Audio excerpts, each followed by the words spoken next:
दोस्तों नमस्कार, आदाब, सत श्री अकाल। चैट विद सुरेंद्र वत्स के नए एपिसोड में आप सबका स्वागत है। सबसे पहले आपका बहुत आभार जिस प्रकार से आपने अपने इस चैनल को अपना के इंडस्ट्री का सबसे बड़ा चैनल बनाया। और अगर कुछ लोगों ने अब तक भी इसको सब्सक्राइब नहीं किया है और वो वीडियो देख रहे हैं तो सबसे पहले काम यही करना है, सब्सक्राइब कीजिए, बेल आइकन दबा दीजिए ताकि मालूम चले कि कौन सा बड़ा लीडर अगले मंगलवार को आपसे मिलने वाला है। हम आपसे रिक्वेस्ट करते हैं कि किन लोगों से आप मिलना चाहते हैं उन लोगों के नाम नीचे कमेंट्स में डालिए।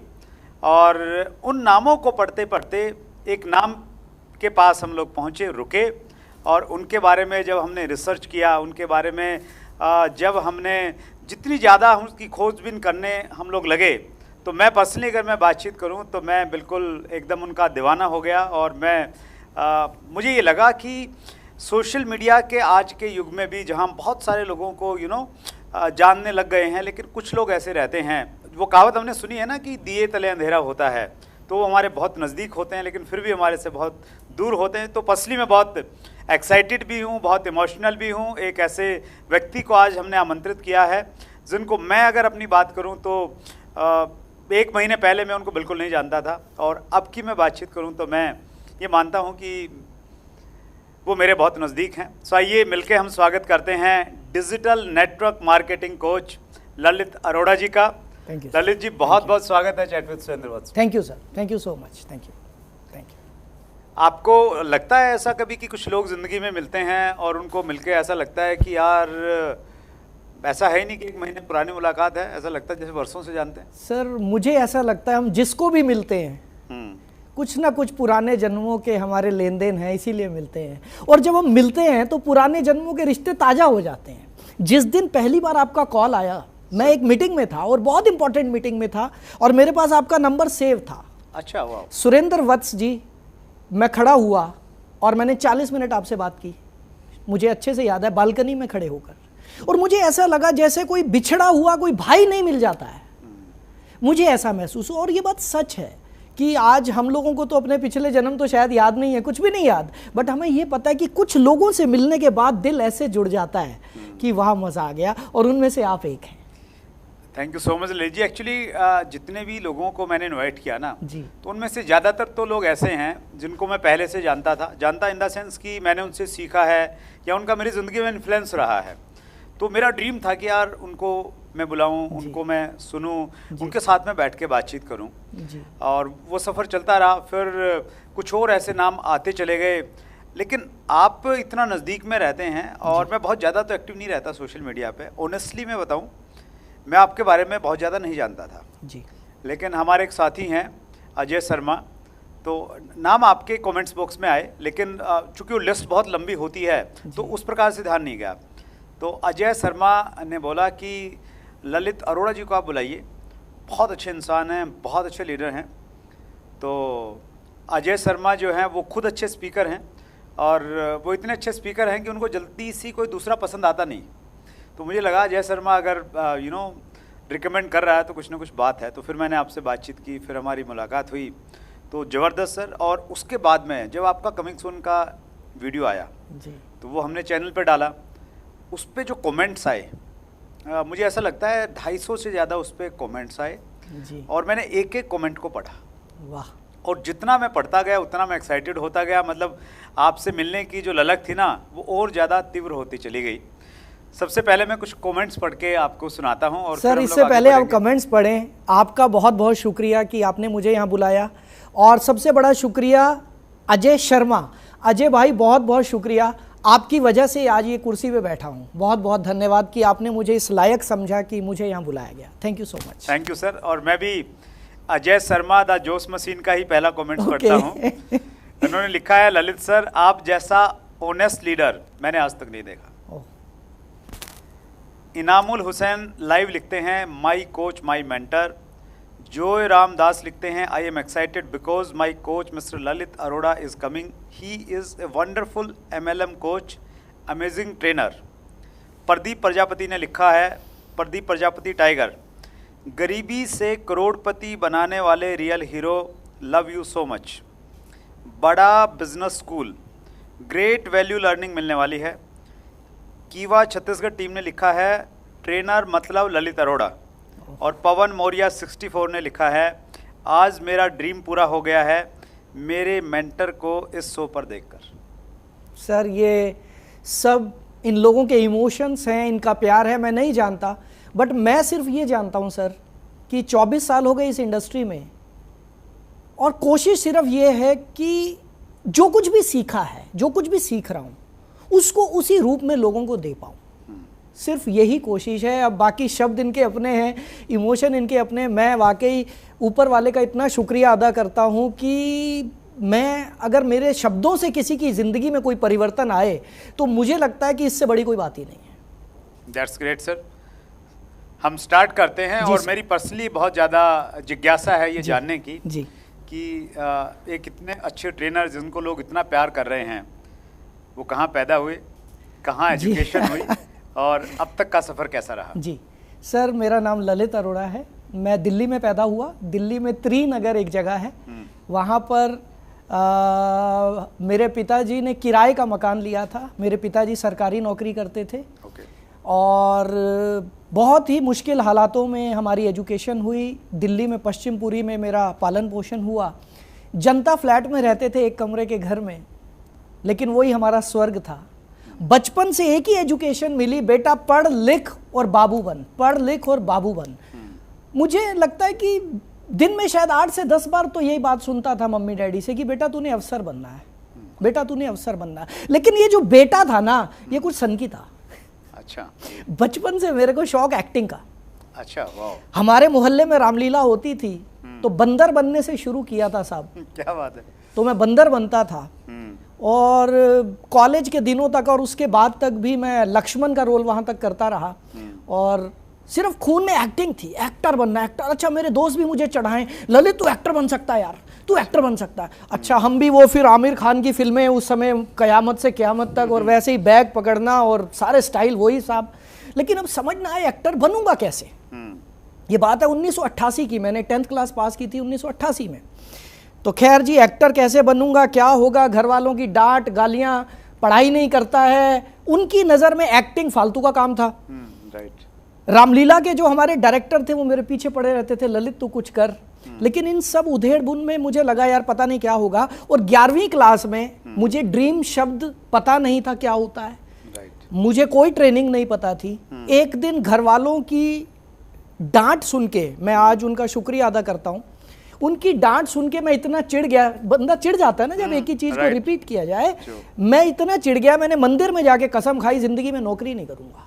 अच्छा। बाप रे सर, मेरी बहुत पिटाई हुई। 11वीं क्लास में था मैं, बहुत पिटाई हुई मेरी। और बोले तू करेगा क्या, हमारे खानदान में किसी ने बिजनेस किया नहीं, हमारे पास पैसा नहीं है, तू करेगा तो करेगा क्या। मैंने कहा देखो पापा, सब्जी बेच लूंगा, अंडे बेच लूंगा, कुछ भी कर लूंगा, मैं नौकरी नहीं करने वाला, मुझे घर से निकाल दो। इतनी नफरत क्यों थी नौकरी से सर? क्यों थी सर? मुझे नफरत इसलिए थी क्योंकि मेरे खानदान में सभी नौकरी करने वाले हैं। इसका मतलब ये नहीं है खानदान वालों से नफरत करता हूं, प्लीज बुरा नहीं मानना। लेकिन मैंने देखा कि मेरे जो खानदान के लोग हैं ज्यादातर गवर्नमेंट एम्प्लॉय थे। वो रिक्शे वाले से 2-2 रुपए के लिए बहस कर रहे हैं, वो आलू वाले से 5-5 रुपए के लिए बहस कर रहे हैं। अच्छा, मुझे ये सब पसंद नहीं था। राइट। मैं चाहता था यार, पता नहीं क्यों चाहता था, मैं भीड़ से अलग दिखना चाहता था बचपन से। एक ही तमन्ना थी कि यार ये रिक्शे वाले से 2 रुपए कम ना कराऊं मैं, मेरे पास इतना पैसा हो, आलू वाले से बहस ना करूं मैं, मेरे पास इतना पैसा हो। मैं अपनी मर्जी की जिंदगी जीना चाहता था। राइट। और ये जो उधेड़-बुन मेरे दिमाग में चल रही थी, ये और आगे चली और मैंने बिजनेस करने की सोची। 12वीं क्लास पास की, अच्छे नंबर आए। 12th क्लास के बाद मेरे कुछ दोस्त कंप्यूटर सीखने चले गए, कोई इंजीनियरिंग कर रहा है, कोई डॉक्टर कर रहा है, और मैं दर्जी बनने चला गया। सर मैं बहुत अच्छा टेलर हूँ। अच्छा, वाह, क्या बात है। जी, मैं बहुत अच्छा टेलर हूँ सर। और मैंने कटिंग टेलरिंग का डिप्लोमा किया, मैंने फैशन डिजाइनिंग किया। Professional tailor? Professional tailor sir. Educated tailor? Educated नहीं, बस टेलर। अच्छा। और मैंने ग्रेजुएशन किया साथ साथ में। अच्छा। और दिल्ली में ज्वाला एडी में शिवम टेलर्स अभी भी होंगे शायद, वहां पर मैं प्रैक्टिस करता था, क्योंकि नौकरी नहीं करनी थी, ये कसम खाई थी, इसलिए तनख्वाह नहीं लेता था। अच्छा, बट प्रैक्टिस करता था वहाँ। सुबह जाकर झाड़ू लगाना और वहां से लेकर कटिंग करना, और रात को 10 बजे 11 बजे तक घर आना, और ये मेरा शेड्यूल रहता था सर। 3 साल मेरी ग्रेजुएशन चलती रही, साथ साथ बच्चों को ट्यूशन पढ़ाता था टाइम मिलने पर, साथ ही साथ अपना ये काम करता था। और 3 साल 1993 में मैंने अपनी फैक्ट्री लगाई दिल्ली में, माधीपुर एक जगह है वहाँ पर। और मेरी फैक्ट्री बहुत बढ़िया चली साहब, मज़ा आ गया। अच्छा, किस चीज़ की? पहले मैंने काज बटन की मशीनें लगाई, जुक्की की ब्रदर की मशीनें आती थी, काज बटन। अच्छा। एक्सपोर्टर सारे माल देते थे हमारे को, काज बटन करते थे हम लोग, दिन रात 24 घंटे काम चलता था। उसके बाद मैंने अपना फैब्रिकेशन यूनिट लगाया, कमीजें सिलते थे हम, शर्ट्स। अच्छा। और मैं बहुत अच्छा डिज़ाइनर था, मेरे कपड़े बहुत पसंद करते थे लोग। और एक बार एक बसंत एक्सपोर्ट था ब्रिटेनिया पर, ब्रिटेनिया चौक पर। राइट। उनको बड़ा पसंद आया मेरा माल, उन्होंने मेरे माल को एक्सपोर्ट करने का प्लान बनाया, मुझे बहुत बड़ा ऑर्डर दिया, इधर उधर से पैसा इकट्ठा करके ऑर्डर बनाया। और वो मेरी ज़िंदगी का लास्ट ऑर्डर था, क्योंकि मेरे को पेमेंट नहीं मिली, मेरा पैसा डूब गया। और रातों रात मैं फुटपाथ पर। अब ज़िंदगी में 2 रास्ते फिर से। ललित क्या करेगा? नौकरी मिल जाएगी, बीकॉम किया था अकाउंट्स में, कहीं ना कहीं यार दोस्त रिश्तेदार पापा लगवा देंगे, नहीं, नौकरी नहीं करनी है। अच्छा। उसके बाद साहब मेरा दोस्त है विजय, उसके ट्रक थे, तो मैं ट्रक पर हेल्पर बन गया। अच्छा, क्या बात है, फैक्ट्री चला रहे थे, ट्रक पे हेल्पर बन गए फिर जाके? जी सर। अच्छा सर, काम मैंने कभी कोई छोटा नहीं समझा। मेरी जिंदगी का पता नहीं, परमात्मा ने कुछ ऐसा दिया कि मैंने कभी किसी चीज को करने से पहले सोचा नहीं कि ये छोटा बड़ा, क्या छोटा बड़ा, काम तो काम है अगर ईमानदारी से किया जाए। तो मैं हेल्पर बन गया ट्रक पर। हेल्पर बनते बनते मेरा जो काम था वहाँ पर वो ये था, हेल्परी का काम नहीं था, मेरा काम था रात को ड्राइवर चोरी करते थे माल। अबोहर से हमारा माल भरता था, पंजाब से हैदराबाद जाता था। मेरे दोस्त ने बोला, ललित ड्राइवर माल चोरी करते हैं, तू हेल्पर बन के बैठ जा, तू ना, तेरा काम है रात को जागना और माल चोरी ना हो। यहाँ से शुरू किया, मैं ड्राइवर भी बन गया, धीरे धीरे ड्राइवरों से दोस्ती करके मैंने ट्रक भी चलाया। बाद में लगा ये मेरे बस का काम नहीं है, बड़ा मुश्किल काम है, मैंने उस काम को छोड़ दिया। अच्छा। उसके बाद मैं इंटीरियर डिज़ाइनर बना, मैंने डिप्लोमा किया इंटीरियर डिज़ाइनिंग का। अच्छा। उसके बाद मैं मॉडल बना, अंबुजा सीमेंट की मेरी ऐड काफ़ी आती रही, हिंदी में, पंजाबी में, टीवी पर। उसके बाद बड़े सारे काम किए सब, मैं क्या क्या गिनवाऊं। ये जो आप कारपेट देख रहे हो ये भी लगाता था मैं, ये फॉल सीलिंग देख रहे हो ये भी करना जानता हूं मैं। तो लाइफ में बड़े सारे काम किए। और मुझे नहीं पता वो मेरी एज कैसे बीती, जिस एज में मेरे दोस्त अपनी गर्लफ्रेंड्स के साथ घूमते थे, जिस एज में मेरे दोस्त कॉलेज जाते थे, मस्ती करते थे, फिल्में देखते थे, उस एज में मैं या तो कपड़े सिल रहा होता था या मैं किसी के घर पे पेंट कर रहा होता था। और मेरे पूरे खानदान ने बोल दिया था ये लड़का किसी काम का नहीं है। क्या है ये? कोई हमारे कुछ लोग हमारे परिवार में बहुत अच्छे पढ़ाई लिखाई करके अच्छी जगहों पर लग रहे थे, और ये लड़का कभी तो घरों में पेंट करता है, ये कभी कपड़े सिलता है, ये कभी ड्राइवर बन जाता है, ये पागल हो गया है। ये घोषित हो चुका था, ये पागल हो गया है। लेकिन सर ऊपर वाले का, परम पिता परमात्मा का ऐसा आशीर्वाद हुआ, 1997 में मुझे पहली बार नेटवर्क मार्केटिंग का प्लान देखने को मिला। अच्छा।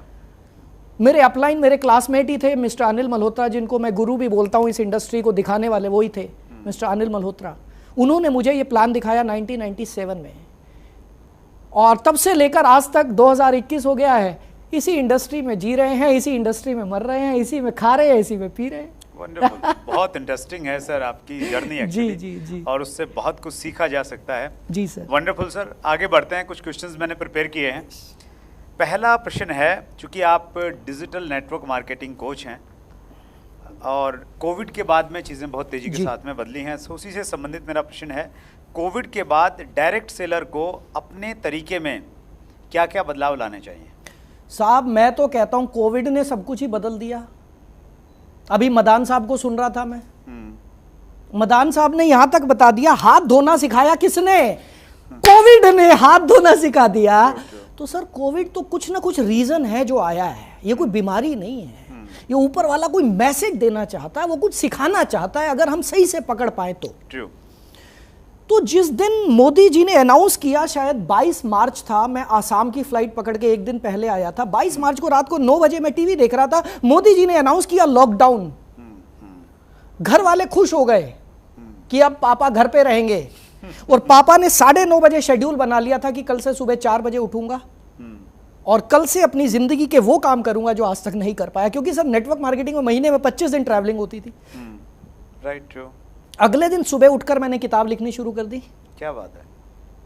Very next day? Very next day sir, क्योंकि कल तो आता ही नहीं है ना, आएगा ही नहीं। वहीं पे शेड्यूल बन गया। भागवत गीता नहीं पढ़ी जिंदगी में, वो पढ़नी है सुबह उठ के 4 बजे उठ के। किताब में जिंदगी में नहीं लिख पाया, वो करना है। मैंने लोगों के लिए कुछ करना है। मैं इतना ट्रैवलिंग करता हूं, मुझे 22 साल हो गए, 22.5 साल हो गए थे तब तक, पिछले साल 2020 की बात है। मैं कुछ ऐसा करना चाहता था कि मैं लोगों की सेवा कर सकूं इस इंडस्ट्री में। मैं क्या था? मैं तो एक दर्जी था। मैं क्या था? मैं तो एक ड्राइवर था।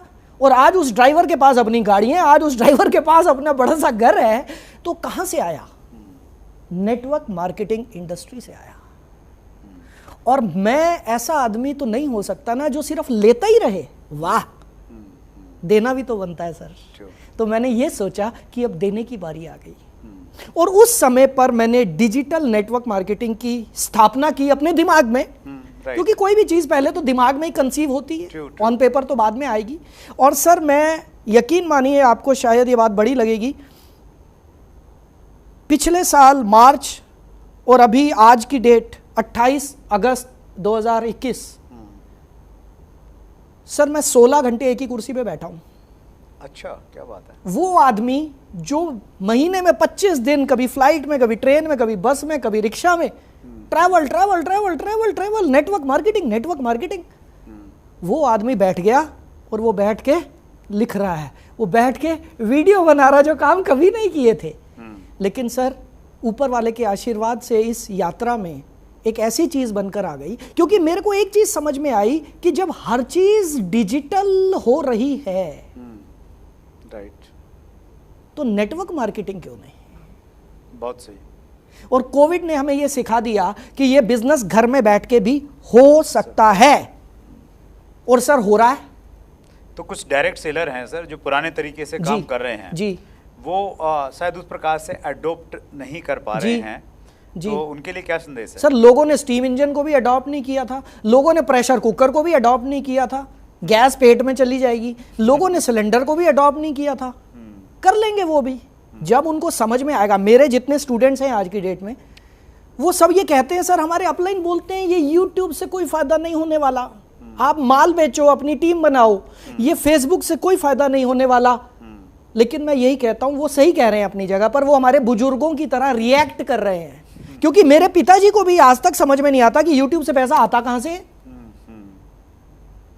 सेम वे वो हमारे बुजुर्ग हो गए, पुराने तरीके से काम कर रहे हैं, सीख जाएंगे थोड़े समय में, 2-3 साल में, जब उनको दिखाई देगा कि जो लोग डिजिटल हो गए वो बहुत तेजी से आगे बढ़ गए, जो डिजिटल नहीं हुए वो थोड़ा धीरे चल रहे हैं, तो वो भी धीरे धीरे सर टाइम लगता है। That's great sir.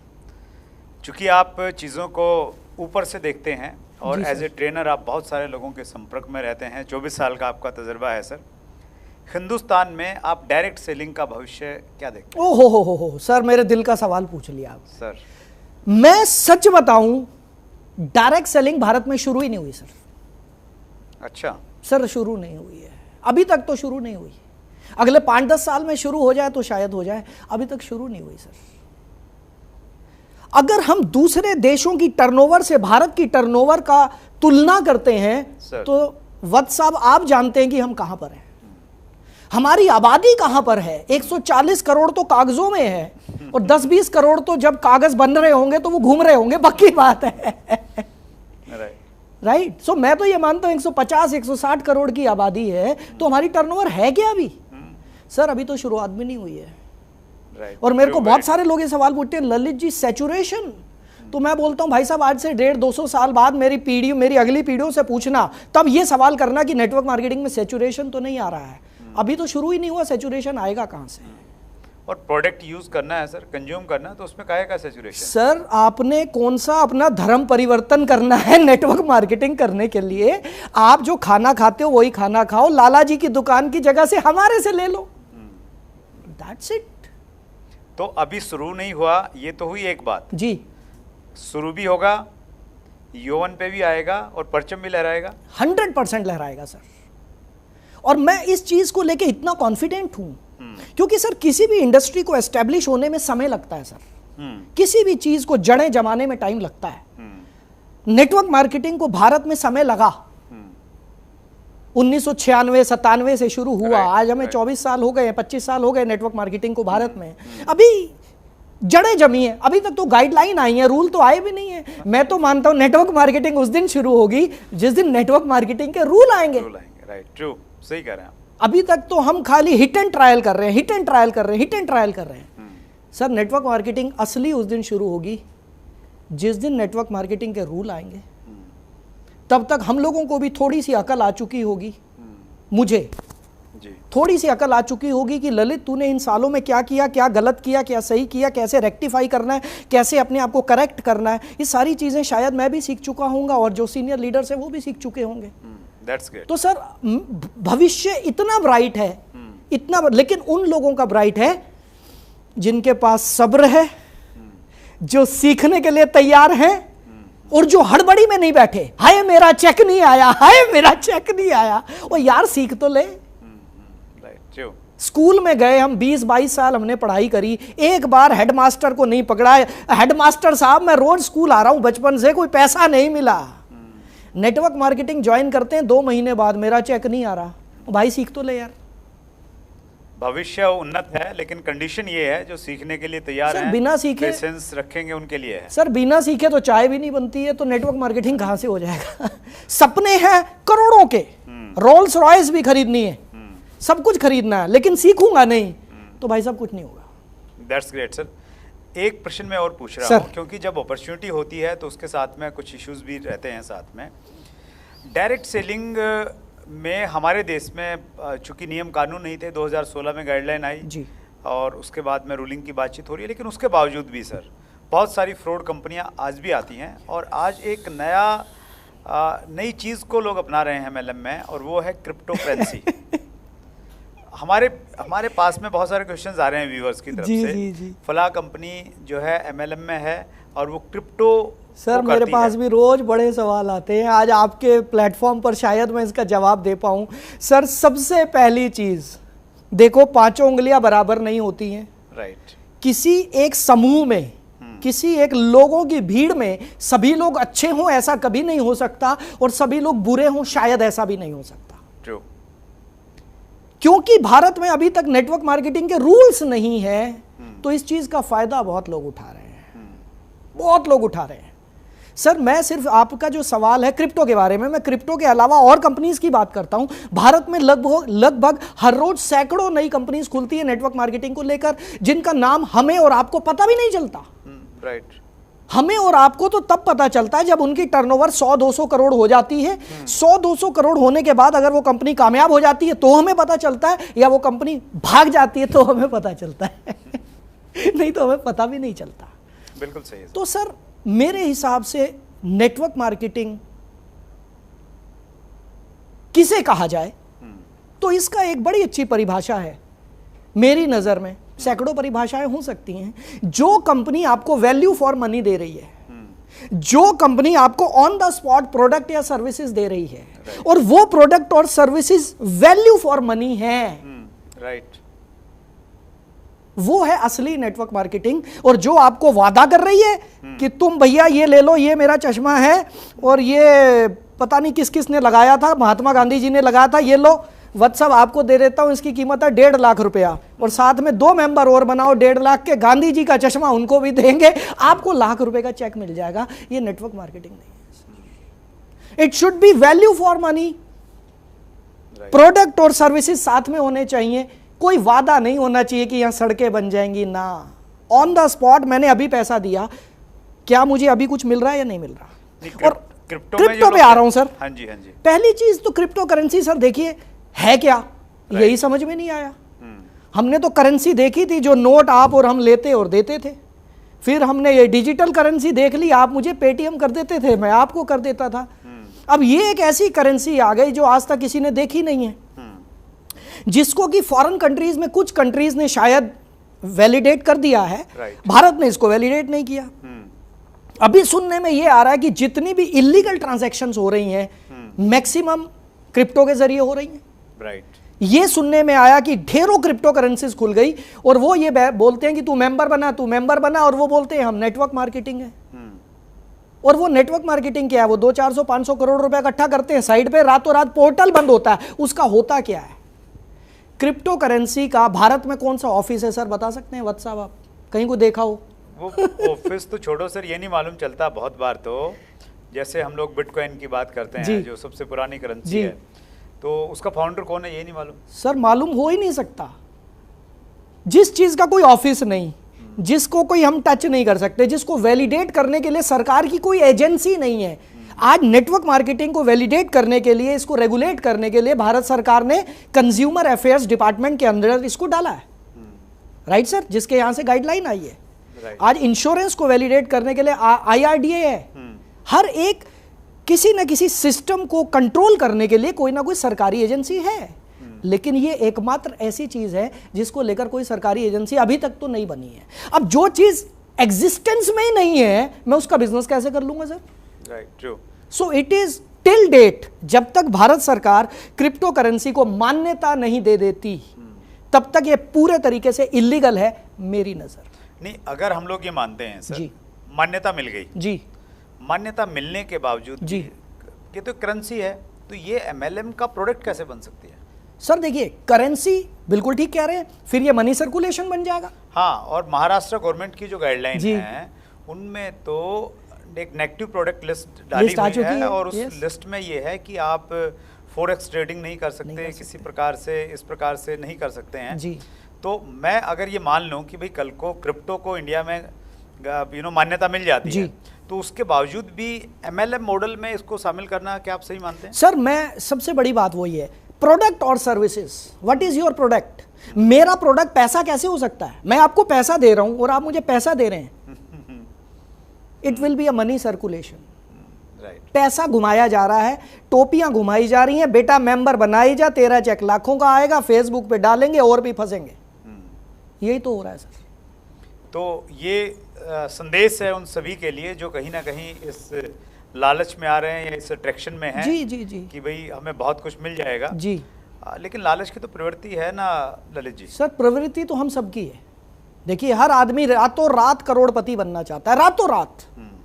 हर आदमी तो शायद मैंने गलत बोल दिया, मैक्सिमम लोग, है ना, मेहनत करने वाले कम हैं, रातों रात करोड़पति बनना चाहते हैं। और ऐसे लोगों को जब प्लान दिखाया जाता है, ये देख 2 4 6 8 और ये क्रिप्टो घूमा और ये डिजिटल करेंसी घूमी और ये तेरा 10 करोड़, ये तेरा 20 करोड़, ये देख बंदे ने कार खरीदी, ये देख ये देख ये देख, वो बंदा कहता है वाह, वो तो मुंह बंद नहीं कर पाता।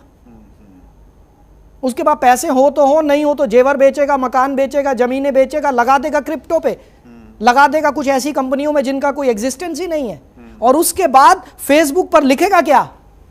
मैं बर्बाद हो गया। किस वजह से? नेटवर्क मार्केटिंग की वजह से। ओ मेरे भाई, पहचान तो लो what is network marketing. That's great sir, आपने बहुत डिटेल में जानकारी जी दे सर। दी। और हमारा मकसद यही रहता है सर कि जो कन्फ्यूजन्स हैं वो कन्फ्यूजन कहीं ना कहीं लोगों के दूर हों और लोग सही और गलत डायरेक्ट सेलिंग में फर्क पैदा कर पाएं। जी सर, यहां पर 1 मिनट आपको रोकना चाहूंगा, प्लीज प्लीज, क्योंकि इस टॉपिक पर मैं ज्यादा बोलना चाहता हूं, क्योंकि लोग फंस रहे हैं। Right sir. और फंस वो लोग रहे हैं जो सीधे साधे लोग हैं, वो लोग ज्यादा फंस रहे हैं। यहां पर फ्रेंड्स मैं आप सबको बता देना चाहता हूं कि जब आप आलू खरीदने जाते हो ना, 2-3 दुकानों से पूछ लेते हो भाई रेट क्या है, सब्जी के रेट पूछ लेते हो, लेकिन जब कोई नेटवर्क मार्केटिंग कंपनी आपको मिलती है ना, आप 2-3 कंपनियां ट्राई नहीं करते, आप रिसर्च नहीं करते, आप एक ही आदमी की बात को मान लेते हैं, हाँ इसने बोला 1 करोड़ आएगा तो आएगा। भाई साहब, 1 रुपया इन्वेस्ट करने से पहले भी रिसर्च कर लेना, रिसर्च कर लेना। गूगल आपकी जेब में है, यूट्यूब आपकी जेब में है। किस तरह की कंपनियां भारत में लीगल है और किस तरह की कंपनियां लीगल नहीं है, कृपया करके मेरा निवेदन है, क्योंकि हम लोगों की आधी जिंदगी नेटवर्क मार्केटिंग में बीत चुकी है और अगली आधी बीतेगी। तो ऐसे में मैं अपने परिवार को बदनाम होते हुए नहीं देख सकता। सो प्लीज मेरा रिक्वेस्ट है, आप अपने लालच में आकर मेरे पैसा इतना गुना हो जाएगा, आप गलत कंपनियों में ना फंसे sir, please. That's great, super sir, thank you so much, thank you so much Lalit sir. Viewers के कुछ क्वेश्चंस हैं सर, जी सर। वो मैं लेना चाहूँगा। और एक क्वेश्चन ये सर बहुत सारे लोगों ने किया है, चूँकि कमेंट्स बहुत सारे हैं। संदीप सर्वज्ञम ने भी किया है, मिशन 100 करोड़ ने भी किया, और भी बहुत सारे लोगों ने किया है। आपने अपनी पुरानी कंपनी, जी, इन्होंने शॉर्ट में उसको नाम लिखा है SV, किस वजह से छोड़ी? सर दुखती रग पे हाथ रख दिया है। अब आपके सामने बैठा हूं, मैंने नहीं रखा सर। आपके सामने बैठा हूं सर। अब अगर सच बोलता हूं तो कुछ लोगों को प्रॉब्लम हो सकती है, और झूठ बोलता हूं तो मुझे प्रॉब्लम हो सकती है, तो मैं सच बोलूंगा। सर ये एक ऐसा सवाल है जो कि हजारों लोग मेरे से पूछ चुके हैं कि ललित जी आपने वो XYZ कंपनी क्यों छोड़ी। मुझे 17 साल हो गए थे उस कंपनी में काम करते हुए। अच्छा। I was the founder member, founder leader of that company. 6 जून सन 2001 को उसको ज्वाइन किया था। 17 साल उस कंपनी में काम किया। कभी इधर उधर देखा ही नहीं साहब। हम तो वो घोड़े हैं जो ऐसे लगे होते हैं ना, घोड़े के, वो शादी में जो बारात में जाते हैं, है ना जी, वही है हम। बस जहां लग गए तो फिर लग गए, फिर इधर उधर देखना ही नहीं है। 17 साल नहीं देखा साहब। ऊपर वाले के आशीर्वाद से कुछ ऐसा हुआ कि मेरी ट्रेनिंग्स को लोगों ने पसंद करना शुरू किया, और पता नहीं परमात्मा की कुछ ऐसी कृपा हुई कि उस कंपनी ने पूरे इंडिया में मेरे सेमिनार्स कराने शुरू किए। जो मेरी टीम्स थी वहां तो मेरे सेमिनार्स होते ही थे, जो बाकी की टीम्स थी वहां भी सब जगह मेरे ही सेमिनार्स होते थे। पता नहीं प्रभु की क्या कृपा थी। तो धीरे धीरे करके मैं माहौल देखने लगा कि कुछ कंट्रोवर्सीज आने लगी हैं सर। पॉलिटिक्स तो आप जानते हैं, एक घर में 5 भाई हो वहां भी पॉलिटिक्स होती है। इतनी बड़ी कंपनी में पॉलिटिक्स ना हो, ऐसा कैसे हो सकता है? राइट। तो सच ही बोलना पड़ेगा मुझे, आपके सामने बैठा हूं। कुछ पॉलिटिक्स होने लगी मेरे अगेंस्ट। ओके। और पॉलिटिक्स इस लेवल की होने लगी कि अब मेरे को बर्दाश्त नहीं हुई। अच्छा। कुछ लोगों से कंप्लेंट करवाई गई मेरे अगेंस्ट कि ललित अरोड़ा पैसा लेके भाग गया, कुछ इधर उधर की, कुछ भी, so many things you know, बदनाम करने के लिए। जिसको देखकर मुझे लगा यार 17 साल काम किया, 17 साल के बाद आज मेरी कंप्लेंट्स हो रही हैं। वो व्यक्ति जिसने 17 साल में एक क्रॉस स्पॉन्सरिंग नहीं की। सर आप क्रॉस स्पॉन्सरिंग तो जानते हो सर, उस कंपनी में 30 लाख लोग थे। शायद ही कोई ऐसा आदमी हो जिसको मैंने ट्रेन ना किया हो। लेकिन आज तक 17 साल में रिकॉर्ड था, किसी एक आदमी को अपने नीचे ज्वाइन नहीं कराया। दिन में 50 फोन आते थे, ललित सर अपनी टीम में करा लो। नो, मैं अपने एथिक्स और वैल्यूज पर टिका रहा, क्योंकि मुझे मेरे गुरु की एक बात पता है। मेरे गुरु हुजूर गरीब निवास किले वाले महाराज जी, वो एक ही बात बोलते थे, सिर्फ एक बात बोलते थे कि बेटा अपने असूलों पे टिके रहो, अपने धर्म पे टिके रहो। राइट। सब कुछ मिलेगा जिंदगी में। और जब मैंने देखा कि इतनी पॉलिटिक्स हो गई, अब मेरे सामने 2 रास्ते थे। या तो मैं अपना 90% टाइम उस पॉलिटिक्स को सॉल्व करने में लगाऊं, नहीं मैंने ऐसा नहीं किया, ये नहीं किया, वो नहीं किया, या फिर मैं हाथ जोड़ दूं और कुछ नया शुरू। और मुझे इशारा मिल गया था साहब, सच बताऊं, ये तो कहने की बातें हैं, क्यों छोड़ी, क्या छोड़ी। सारी चीज़ें हमारी ज़िंदगी में प्रभु ने लिखी है, ऊपर वाले ने लिखी है, परम पिता परमात्मा ने लिखी है। और मैं तो कहता हूँ ये मेरी ज़िंदगी का एक मोड़ था, टर्निंग पॉइंट था। राइट। मैं जो करना चाहता था, आज जिस वजह से मैं आपके सामने इस कुर्सी पर बैठा हूं सर, ये कुर्सी बहुत मायने रखती है मेरे लिए सर, बहुत मायने रखती है।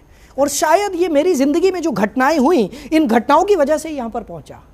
सिर्फ इतनी सी बात थी। कंपनी बहुत बढ़िया है, लोग बहुत बढ़िया है, वक्त और हालात कुछ बदल जाते हैं, वक्त और हालात कुछ परिवर्तन चाहते हैं हमारी जिंदगी में, तो ये परिवर्तन हो जाता है। That's great. बिल्कुल ठीक है सर, आपने बिल्कुल बहुत ईमानदारी से जवाब जी दिया सर, इसका। मैंने कोशिश की कि मैं सच बोलूं। That's great. अगला प्रश्न मैं ले रहा हूं सर, ये प्रश्न है विजय कुमार गोपे का। डिजिटल नेटवर्क मार्केटिंग कैसे करें, टिप्स दीजिए सर जी प्लीज। वाह विजय कुमार गोपे जी, आपने इतना बड़ा सवाल पूछ लिया जिसकी ट्रेनिंग मैं 1 महीने में देता हूं। मैं वत्स साहब के सामने कैसे सिखा दूं यार। पर भाई आपने पूछा तो मुझे जवाब तो देना ही पड़ेगा, है ना। नहीं तो आप कहोगे ललित अरोड़ा आया भी और जवाब भी नहीं दिया। तो सबसे पहले हमें यह समझना होगा कि what is digital network marketing. पहले तो इसका मतलब समझ लेते हैं, इसको करेंगे बाद में। देखिए, नेटवर्क मार्केटिंग हम पिछले 24 साल से करते आए हैं भारत में। नेटवर्क मार्केटिंग के बेसिक क्या हैं? लिस्ट बनाइए, प्रोस्पेक्टिंग करिए, इनवाइट करिए, प्लान शो करिए, फीडबैक करिए, राइट। ये सब इसके बेसिक्स हैं। अब इन्हीं बेसिक्स को आज के युग में हम डिजिटली कैसे करें? अच्छा, ओके सर देखो, क्रिकेट तो क्रिकेट ही रहेगा। एक बंदा बॉल फेंकेगा, एक बंदा बैट से मारेगा, 11 बंदे पकड़ेंगे। यही क्रिकेट है। लेकिन पहले टेस्ट मैच होते थे, अब 2020 हो गए, और आगे मुझे लगता है 5-5 भी हो जाएंगे, राइट। तो नेटवर्क मार्केटिंग तो वही रहेगी। काम करने का तरीका बदल गया, युग बदल गया, कोविड आ गया, घरों में बैठे हैं, तो नेटवर्क मार्केटिंग तो करना है। तो नेटवर्क मार्केटिंग क्या, डिजिटल नेटवर्क मार्केटिंग क्या? आप जो भी काम करते थे ना पहले, वही काम करने, डिजिटली करने हैं। अच्छा। प्रोस्पेक्टिंग हमने बड़ी करी, बसों में खड़े होकर, रेलवे स्टेशन पे, है ना, भाई साहब आपकी टाई बड़ी अच्छी लग रही है, और व्हाट्सअप कहते थे थैंक यू वेरी मच। तो आप क्या करते हैं भाई साहब, हम ये बोलते थे, और हम नंबर एक्सचेंज कर लेते थे। बहुत किया। लेकिन अब टाई की तारीफ करूं कैसे, लोग तो घरों में बंद हैं। तो अब हमने तारीफ करने के तरीके ढूंढे, डिजिटल। ओके। और आपके आशीर्वाद से, ऊपर वाले के आशीर्वाद से, मैंने कई महीने लगाकर एक नया फार्मूला तैयार किया जिसका नाम है ब्लू ओशियन प्रोस्पेक्टिंग। हाँ राइट, ये बहुत सारे लोगों के कमेंट्स हैं इस पे भी। अच्छा, क्या इसको है comment ब्लू? से। सर ब्लू ओशियन प्रोस्पेक्टिंग क्या है कि भाई प्रोस्पेक्टिंग कैसे करें? अब हर आदमी मेरे से यही सवाल पूछता है, सर फेसबुक पे लीड तो आती हैं बट वो लीड क्लोज नहीं होती हैं। राइट। तो भाई साहब लीड क्लोज कैसे होंगी? सबसे पहले कोई यारी दोस्ती। आज सुरेंद्र वत्स जी ने ललित अरोड़ा को क्यों बुलाया? कहीं ना कहीं से नाम सुना। उसके बाद एक बार फोन पे बात हुई, आपको तसल्ली हुई हाँ बंदा इस लायक शायद है कि इसको बुला लिया जाए। उसके बाद एक मुलाकात हुई, आपको लगा कि हाँ ये बंदा बुला, ट्रस्ट बिल्डिंग। इसको ऑनलाइन हम कैसे कर सकते हैं? अच्छा। सो ब्लू ओशियन प्रोस्पेक्टिंग में सर मैंने 3 चीजों पर काम किया है। पहले स्ट्रेंजर्स को हम कैसे उनके साथ कम्युनिकेशन कर सकते हैं। अब स्ट्रेंजर्स कितने हैं? मैं ये कहता हूं कि भारत में 140 करोड़ लोग हमारे लिए स्ट्रेंजर हैं, क्योंकि मेरी लिस्ट में तो 200 ही नाम है। 140 करोड़ लोग स्ट्रेंजर हैं। अब उनको अपनी लिस्ट में कैसे लाऊं? अब वो लिस्ट में आने के बाद भी ज्वाइन तो करेंगे नहीं, क्योंकि लिस्ट तो मुझे डायरेक्टरी उठा लेता हूं, वही लिस्ट है। उसके बाद मैं ऐसा क्या करूं कि वो मुझे पहचाने, मेरी ट्रस्ट बिल्डिंग हो, मेरा रैपो बने। रैपो बनने के बाद मुझे उनका टेस्ट पता चले, और टेस्ट पता चलने के बाद जब वो मेरे ऊपर विश्वास करने लग जाए, तब मैं उन्हें नेटवर्क मार्केटिंग में लेकर आऊं। ये है ब्लू ओशियन प्रोस्पेक्टिंग। तो ये आपने इसका एक मॉडल बनाया है सर? पूरा मॉडल है, पूरा फॉर्मूला है। ये 5 दिन की वर्कशॉप है, 5 दिन 1-1 घंटा हर रोज देता हूं मैं। अच्छा। और प्रैक्टिकल वर्कशॉप है, बिल्कुल इसमें कोई मोटिवेशन नहीं होता, सिर्फ टेक्निकल चीजें होती है। कई सॉफ्टवेयर सिखाता हूं मैं, और पूरे तरीके से प्रैक्टिकल है। और इसमें 3 चीजें हैं, लीड जनरेशन, लीड कहां से जनरेट करनी है, लीड नर्चरिंग, लीड को नर्चर कैसे करना है, और लीड क्लोजिंग, कि उसको क्लोज कैसे करना है। तो ये पेड प्रोग्राम है सर? ये पेड प्रोग्राम सर। पेड क्या है वत्स साहब, मैं इसकी कीमत 5,000 रखना चाहता था। देखो जी, पैसा तो कमाना है ना, है ना सर। 5,000 रखना चाहता था, मेरी मार्केटिंग टीम अड़ गई, नहीं ललित जी 5,000 ज्यादा हो जाएगा। मैंने कहा फिर फ्री कर दो। राइट भाई मैं तो यही कर सकता हूँ, फ्री कर दो, थोड़ा टाइम फ्री चलाते हैं। फिर वो बोले नहीं, फ्री में जो लोग आते हैं ना वो मस्ती बहुत करते हैं, कुछ ना कुछ जेब से जब तक लगे नहीं ना, तो वो गुरु दक्षिणा कुछ ना कुछ होनी चाहिए। तो हमने 99 रुपीज रख दिए सर इसके। अच्छा, वाह। सिर्फ 99 रुपीज, और वो इसलिए रख दिए कि सीरियस लोग आए बस। तो ये है। और हाँ, आपके सवाल का जवाब, डिजिटल नेटवर्क मार्केटिंग, जब आप प्रोस्पेक्टिंग डिजिटली करें, जब आप इनविटेशन डिजिटली करें, जब आप प्रेजेंटेशन डिजिटली करें, जब आप फॉलोअप डिजिटली करें, जब आप फॉलोअप के बाद उनकी बेसिक ट्रेनिंग डिजिटली करें, और जब आप अपनी पूरी टीम को डिजिटली हैंडल करें, that is digital network marketing. उसके लिए भी कुछ मॉडल है सर? सर बहुत सारे मॉडल्स हैं मेरे। 7 कोर्सेज मैंने बनाए हुए हैं। ओके। 7 कोर्सेज हैं इन्हीं चीज़ों को लेकर, डिजिटल नेटवर्क मार्केटिंग को लेकर, जो कि आपके आशीर्वाद से, ऊपर वाले के आशीर्वाद से बहुत अच्छा रिस्पांस आ रहा है, लोग बहुत पसंद कर रहे हैं, और पूरे भारत में मैं इसका प्रचार कर रहा हूं सर। नहीं, ये मेरे लिए भी बहुत एक जिज्ञासा का विषय। एक्चुअली हम पुराने जमाने के जेलर हैं, तो हमने तो वो रजिस्टर भरे हुए हैं लिस्ट मेकिंग के, और वो फॉलोअप किट तैयार कर करके लोगों को डिलीवर की हुई हैं। जी जी जी। तो ये हमारे लिए भी बहुत इंटरेस्टिंग है जानने के लिए। जी। तो ये जो आपका मॉडल है सर डिजिटल एजुकेशन का, तो ये एक तो हो गया आपका ब्लू ओशन प्रोस्पेक्टिंग, एक तो ये मॉडल हो गया। उसके बाद दूसरा मॉडल कौन सा है सर? पहला मॉडल है ब्लू ओशन प्रोस्पेक्टिंग, जो कि बिल्कुल गेटवे है, पहला स्टेप है अगर आप डिजिटल होना चाहते हैं उसका। उसके बाद आपको लगता है हाँ ये कदम मैंने सही रखा, ये एजुकेशन मुझे अच्छी मिली, ये एजुकेशन मेरे फायदे के लिए है, फिर आप दूसरा कदम रखते हैं। और दूसरा कदम मेरे पास है डिजिटल नेटवर्क मार्केटिंग ब्लूप्रिंट, मेरे 7 कोर्सेज का बंडल है। अच्छा, उसको हम देते हैं लोगों को। उसमें क्या क्या सर? उसमें digital list building blueprint, digital invitation blueprint, digital presentation blueprint, digital sales closing blueprint, objection handling blueprint, digital prospecting blueprint, ये पूरे 7 कोर्सेज है।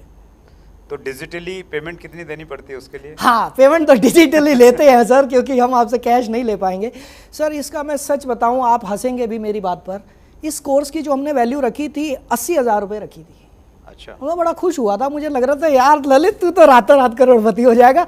80,000 रुपये के कोर्स कीमत तो रख दी सर मार्केटिंग टीम ने। फिर जब मैंने देखा कि नहीं यार, मैं जिन लोगों तक पहुंचना चाहता हूं, अगर 80,000 रखूंगा तो मैं उनके साथ जस्टिस नहीं कर पाऊंगा। राइट। मैंने इसकी कीमत रखी 7,999 प्लस GST। अच्छा 7,999 प्लस जीएसटी।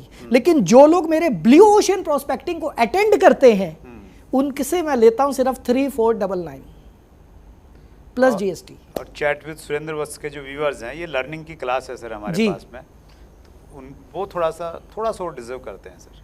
सर वो तो सारे डिजर्व करते हैं बिल्कुल। नहीं सारा तो फिर आपका मतलब ऑफिस कैसे चलेगा, स्टाफ कैसे चलेगा, तो उतनी ज्यादती तो हम नहीं कर सकते। वत्स साहब आप नहीं जानते कि मेरी जिंदगी में आपकी इंपॉर्टेंस क्या है, और शायद मैं शब्दों में बयान भी नहीं कर सकता। I can feel sir. शायद मैं बयान भी नहीं कर सकता, क्योंकि पिछले काफी समय से जब मैं आपके वीडियोस देखता था मुझे लगता था कि नेटवर्क मार्केटिंग इंडस्ट्री को एक सूत्रधार मिल गया। मुझे लगता था कि एक इंसान मिला है जो इस बिछड़े हुए परिवार को इकट्ठा करेगा, और आप वही काम कर रहे हैं सर। और मैं भी अगर इस मिशन में, इस मकसद में अगर मैं भी एक तिनका बनकर जुड़ पाऊं तो शायद ये मेरा सौभाग्य होगा। नहीं हम देखिए chat with Surendra Vats family से हम जुड़ गए, हम फ्रेंड्स मीट करते हैं हर साल सर जी, जनवरी या फरवरी में जी, तो उसमें तो हम लोग मिलते ही रहेंगे। लेकिन ये जो हमारी क्लास है लर्नर्स की स्पेशली, हमने क्या किया है ललित सर, स्टार्टिंग में हमारा मकसद था कि हम सब लोगों को इकट्ठा लेके आएँ, सारी डायरेक्ट सेलिंग कंपनी एक साथ हो, एक यूनिटी हम लोगों की दिखे जी। तो आगे जैसे जैसे चीज़ें बढ़ती गई, कमेंट्स आते गए, मार्केट का सिनेरियो हम देखते गए, तो एक चीज़ महसूस हुई कि हमारी इंडस्ट्री में मोटिवेशन बहुत है, एजुकेशन बहुत कम है। अब एजुकेशन की जब हम बातचीत करते हैं तो एजुकेशन के ऊपर में भी बहुत सारे कोर्सेज हैं वर्ल्ड वाइड, बहुत है। तो अब उन कोर्सेज में से फिर आदमी कंफ्यूज है कि भाई वो क्या ले क्या नहीं ले, तो उसको लेके हम ये छांटते हैं कि भाई बंदा कौन है, उसका एक्सपीरियंस क्या है, और एक्सपीरियंस करने के बाद में वो क्या लोगों को प्रोवाइड कर रहा है, और जो हमें लगे कि हाँ यार ये ठीक है, ये एक वैल्यू फॉर मनी वाला प्रोडक्ट है, जैसे हम डायरेक्ट सेलिंग में कहते हैं, तो फिर हम प्रोवाइड करवाते हैं हमारे व्यूअर्स को कि उस रेट में हम उनको वो एजुकेशन प्रोवाइड करवाएं जो उनको कहीं नहीं मिले। मतलब वो ललित अरोड़ा की ऐप पे जाएंगे, वहाँ पे भी वो उस रेट में एजुकेशन नहीं मिले जिस रेट में उनको CWSV एकेडमी में मिल जाएगी सर बिल्कुल। तो कितने % डिस्काउंट देंगे सर? सर मैं आप जैसा बोलें वत्स साहब, लेकिन मैं एक काम करता हूँ, अब वत्स साहब का आदेश है, ये मेरे लिए एक आदेश है, तो मैं सभी व्यूअर्स को बोलना चाहूँगा कि जितने भी लोग इस कोर्स से जुड़ना है, actually this is not a course, this is a community, और इसके साथ मैं 52 वेबिनार्स आपको फ्री देता हूँ। हर हफ्ते मैं आपसे जुड़ता हूँ, हर हफ्ते आपके सवालों के जवाब देता हूँ। अगर आपको इन कोर्सेज में कोई भी प्रॉब्लम आ रही है, एक्चुअली में वीडियो देखना बहुत आसान है साहब, उस वीडियो को जब हम इंप्लीमेंट करने जाते हैं मार्केट में दिक्कत असली तब आती है कि ललित जी आपने तो बोल दिया था ये कर ले, अब जब करने जा रहा हूं तो यहां फंस गया, तो अब जब फंस गया तो ललित जी तो बिजी हैं, उनको पकड़ूं कहां से, तो मैं साथ में 52 वेबिनार्स फ्री देता हूं अपने। अच्छा जी, इस 3,499 में कोर्सेज तो मिलेंगे, साथ में मेरे 52 वेबिनार्स, जिसमें से एक वेबिनार की कीमत 1000 है, 52,000 के मेरे वेबिनार फ्री मिलते हैं। तो मैं आप सबके लिए ऑफर करना चाहूँगा जो रेट आपको कहीं नहीं, मेरी वेबसाइट पे भी नहीं मिलेगा, राइट। सो पूरे डिस्काउंट्स के बाद हम 3,499 प्लस GST का दे रहे हैं। आप सर 10% और कम करवा दो, इसमें क्या दिक्कत है? Thank you so much sir. लेकिन एक वादा आपको यह करवाना पड़ेगा कि जो लोग इस कोर्स को लेंगे वो सीरियस होंगे, वो देखेंगे, बीच बीच में आप अपने चैनल पे ये बोलते रहना। बस हमारे यहाँ तो सीरियस व्यूअर्स ही हैं सर, बस बस हमारे यहाँ बस, भीड़ नहीं है। मुझे लगेगा सर मेरी मेहनत सफल हुई। एक्चुअली प्रॉपर एजुकेशन जाना जरूरी है सर। देखिए हमारे देश में इतनी बड़ी अपॉर्चुनिटीज़ हैं, तो और जब अपॉर्चुनिटीज़ बड़ी होती हैं तो जैसे डायरेक्ट सेलिंग में बहुत सारी कंपनी आ गई, बहुत सारे लोग आ गए, तो ट्रेनिंग के फील्ड में भी उस प्रकार की चीज़ें हैं। तो हम ये समझते हैं कि हम एक सही चीज़ जो लोगों की ज़िंदगी में वैल्यू ऐड करे, जिससे उनको अचीवमेंट्स मिले, तो वैसे लोग होना जरूरी हैं और वैसा कंटेंट होना जरूरी है। Exactly. सो इस ऑफर के लिए बहुत बहुत धन्यवाद ललित सर। सब आपका ही है जी, मैं कौन होता हूँ ऑफर देने वाला, सब आपका है sir. Thank you so much. Last प्रश्न में ले रहा हूँ सर जी। और ये प्रश्न है योगेश बारवुड का। सर मैं नेटवर्क मार्केटिंग कंपनी स्टार्ट करना चाहता हूँ, प्लीज सजेस्ट। ओ योगेश रुक जा मैं सच बताऊं सुरेंद्र जी, मैं अक्सर ऐसा बोलता हूं जिससे दुश्मनी निकालनी हो उसको बोलो कंपनी खोल ले, और वो भी नेटवर्क मार्केटिंग। हर एक ईंट को ये लगता है कि दीवार मेरे ऊपर टिकी हुई है, हर एक ईंट को यह महसूस होता है कि दीवार मेरे ऊपर टिकी हुई है, और जब उस ईंट को निकाल दिया जाता तो दीवार को इतना सा भी फर्क नहीं पड़ता, हवा और आनी शुरू हो जाती है। राइट। सो योगेश मेरे भाई, मैं आपको बता दूं, हो सकता है आप नेटवर्क मार्केटिंग के बहुत अच्छे लीडर हों, राइट। और नेटवर्क मार्केटिंग के ज्यादातर लीडर्स जब किसी ऊंचाई पर पहुंचते हैं तो उनको यह महसूस होने लगता है कि ये नेटवर्क मार्केटिंग का कंपनी का जो मालिक है वो ज्यादा कमा रहा है, तो क्यों ना सारा का सारा गुड़ मैं खुद खा लूं। तो मेरे भाई, हम लोग हैं लीडर, हमें है सिर्फ बोलने की आदत, हमने बोलने का ही पैसा खाया है, हमें मैनेजमेंट का नहीं पता, हमें अकाउंटेंसी का नहीं पता, हमें लॉजिस्टिक्स का नहीं पता। आज से 3 साल पहले साहब जब मैंने कंपनी छोड़ी तो मेरे को बहुत सारे लोग आए, ललित अपनी कंपनी खोल ले, कितना पैसा चाहिए, 5 करोड़ 10 करोड़। मैंने कहा जी ये रहे हाथ। 1998 में मेरे अपलाइन थे ऑस्ट्रेलिया से, उन्होंने एक बात बोल दी थी, और वो बात ये थी, fools makes the company and wise work in them. क्या बात है, क्या बात है। जी हाँ sir, fools makes the company and wise work in them. ये कुछ तो सोच के बोला होगा बंदे ने। ऑस्ट्रेलिया का रिचेस्ट आदमी था, कोई ऐरा गहरा आदमी तो नहीं था साहब। आज ललित अरोड़ा जो कुछ भी है, सिर्फ मुझे ये पता, मैंने 24 साल लोगों के साथ काम किया है, मैंने उनकी सेवा की है, मुझे क्लोजिंग करनी आती है, मुझे इनविटेशन करना आता है। मेरे को कोई बोले कि ललित तू कुर्सी पे बैठ जा, कंपनी चला, भाई साहब ललित अरोड़ा कहां से चला लेगा? योगेश पैसा डूब जाएगा तेरा, बता रहा हूं मैं। अगर आपको मैनेजमेंट का एक्सपीरियंस नहीं है, नेटवर्क मार्केटिंग में प्रॉब्लम कहां आती है, अब ये भी बता देता हूं, मेरे बहुत सारे दोस्तों ने भी बनाई है। अब एक लीडर को लगता है मेरे साथ टीम तो है, अपनी कंपनी बना लेता हूं, प्रॉफिट डबल हो जाएगा। अब आपकी टीम आपको खींचती है क्योंकि आपकी टीम आपको एज अ लीडर चाहती है। अब आपका स्टाफ आपको खींचेगा क्योंकि उनको एमडी चाहिए। आप एक ही रूप में 2 रूप कैसे धर लोगे यार? नहीं हो सकता पॉसिबल, बड़ा मुश्किल है योगेश। सोच समझ के कदम लेना, कंपटीशन इतना भयंकर हो चुका है। अगर 10 20 50 करोड़ कम से कम लगाने के लिए तो सोचना, नहीं तो सोचना मत। कोई अच्छी नेटवर्क मार्केटिंग कंपनी ज्वाइन कर लो, उसमें ज़्यादा कमा लोगे। थैंक यू सो मच, बहुत डिटेल में आपने जानकारी दी और प्रैक्टिकल आप उसका एक्सपीरियंस भी है आपके पास में ललित सर। इतना सारा समय देने के लिए और स्पेशली जो ऑफ़र आपने हमारे व्यूअर्स को दिया है, आपकी बेहतरीन जो एजुकेशन प्रोग्राम है, उसके लिए बहुत धन्यवाद। और व्यूअर्स को मैं कहना चाहता हूं, सर ने जो हमें प्रोवाइड करवाया है ऑफ़र, उसका हम लोग डिस्क्रिप्शन में एक लिंक डालेंगे, उस पर जाके वो ऑफ़र आप उपलब्ध कर सकते हैं, आप उसका फ़ायदा उठा सकते हैं। ज्ञान आपके पास में ललित सर बहुत ज़्यादा है, सब आपसे सीखा है सर। आपके अंदर एनर्जी का जो फ्लो है वो ज़बरदस्त है, लेकिन एक एपिसोड में उसको समाया नहीं जा सकता। बहुत जल्दी दोबारा मुलाकात करेंगे, एक और वीडियो शूट करेंगे। बिल्कुल और सर। बहुत सारे प्रश्न हैं व्यूअर्स के मेरे पास में, वो अगले इंटरव्यू में हम शूट करेंगे। Right sir. समय निकालने के लिए दिल की गहराई से बहुत बहुत धन्यवाद। Thank you so much. और मैं सभी व्यूअर्स को एक बात बोलना चाहूँगा, देखिए मैं आज के समय में जो काम कर रहा हूँ, ट्रस्ट मी, मेरे को परमात्मा ने, नेटवर्क मार्केटिंग इंडस्ट्री ने वो सब दिया जो मेरे सपने थे। मैं अब गिव बैक करना चाहता हूं, मैं इस समाज को वापस देना चाहता हूं। इस इंटरव्यू में मैंने दिल से कोशिश की है कि मैं जो बोलूं पूरी ईमानदारी से बोलूं, लेकिन क्या आप उस ईमानदारी से सुन भी रहे हैं या नहीं, ये मुझे पता कैसे चलेगा यार? मुझे कैसे पता चलेगा कि मैं और वत्स साहब इतनी गर्मी में 3 AC लगे हुए हैं, फिर भी पसीने आ रहे हैं, हम लोग बोल ही जा रहे हैं, आप सुन भी रहे हो? हेलो, सुन रहे हो? कमेंट करो, कमेंट करना यार, मेरे कमेंट कर और बताना कैसा लगा, बताना, क्योंकि आपके कमेंट ही तो हमारे लिए ऑक्सीजन है यार। नहीं तो हम तो बंद कमरे में कैमरे लगे हुए हैं, कैमरों से बात कर रहे हैं। हमने पूरी जिंदगी में कैमरे से बात ही नहीं की, हमने तो पब्लिक से बात की है। सो अगर आप चाहते हैं कि ये प्लेटफॉर्म आपको और ज़्यादा अच्छे ट्रेनर से मिलवाए, और ज़्यादा अच्छी ट्रेनिंग्स दे, तो कमेंट ज़रूर करना, आपके कमेंट मैं खुद पढ़ूंगा। थैंक यू सो मच, बहुत बहुत शुक्रिया आप सबका, बहुत बहुत शुक्रिया। Thank you. सो ये थे ललित अरोड़ा जी, डिजिटल मार्केटिंग कोच हैं। बदली हुई दुनिया में, बदली हुई परिस्थितियों में लोगों को सिखा रहे हैं किस प्रकार आप फिजिकल से डिजिटली में आएँ, और हेल्प भी कर रहे हैं अपने तरीके से। अगले मंगलवार को रात्रि 8 बजे फिर एक बड़ी शख्सियत से मुलाकात होगी।